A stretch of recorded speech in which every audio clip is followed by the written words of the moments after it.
I recently met a young Navy lieutenant named Brad Snyder who'd been blinded by an IED explosion in Afghanistan.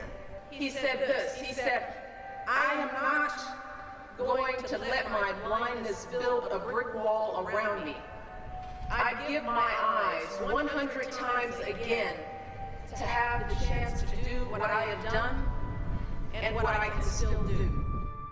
One of the first nights that I woke up alone, I didn't have a nurse there watching me. I wake up, it's a difficult realization that first moment when you realize I'm blind and I can't see and I may never be able to see. You know, I look around every day and think of how many things I see that are so beautiful. I was in the other room and I heard him swear, and I came back and I said, "What's wrong?" And he goes, "I can't believe this. It's so horrible to be lost in your own house." When the doctors came in and told him that he was never going to be able to see again after they had spent many hours in surgery trying to repair his eyes, he had a solemn sigh that lasted for about a minute and then said, "All right, what can I do now?" Early high school, he said, "I want to go to the Naval Academy." He wasn't going to stop until he made that happen. When he got into the Naval Academy, he said, "I want to go EOD." He wasn't going to stop until he made that happen. And then he got hurt, got in a hospital bed. We started talking about options, about what he could do with his future, and he said, "I want to go to the Paralympics." I was smaller than everyone else. I didn't have the advantage of height or an enormous amount of talent.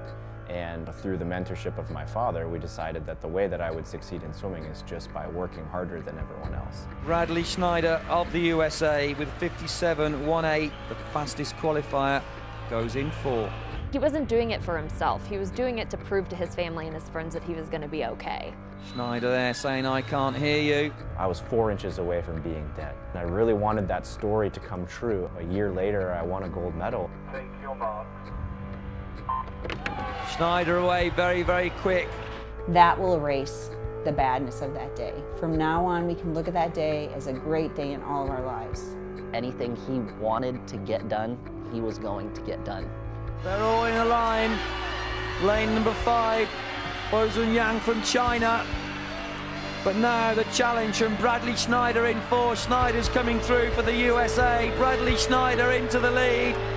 Into the final stroke, 57.43. Schneider, he takes it. 4:32.41, faster than the small. It's a gold medal for him. Brad took the medal and put it on my neck and said that this was the medal that we had won together for our fight for the last year. So that was says a lot about what that moment was to all of us. Distinctly, we were having dinner one night a few days after he'd returned from the Paralympics, and looked up at me, looked through me, and said, "I want a gold medal," you know? And it was an interesting moment because you could just see it settle into his face and his body, the fact that he knew that he had risen above the cards that he was dealt. Brad Snyder is inspiration not just to the blind community, but to everyone. And that is why we named our watch the Bradley. All the mainstream watches and clocks out there require vision. And checking time is still a big challenge for many people who are visually impaired because they just can't see them. Instead of designing another watch that requires either vision or sound, we wanted to develop a timepiece where you can touch time. This is a timepiece, not a watch, because you don't have to watch this to know the time. I was fiercely independent for a long time.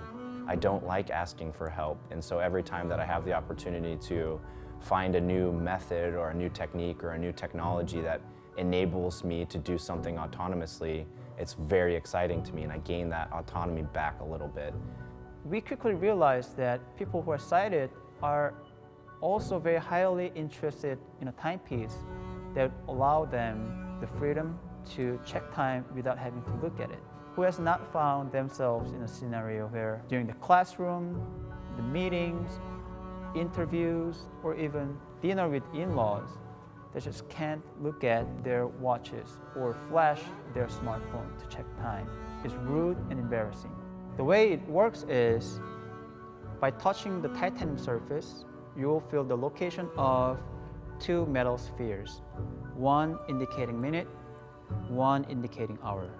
And those two spheres are connected to magnets underneath.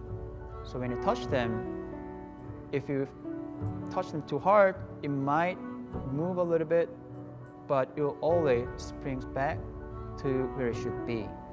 It might lose the magnetic connection like this. All you need is gentle shake and it will always return to the correct time. We've worked really hard to complete the prototype. We have the manufacturer and it is ready to go. So jump on board and be part of this revolution.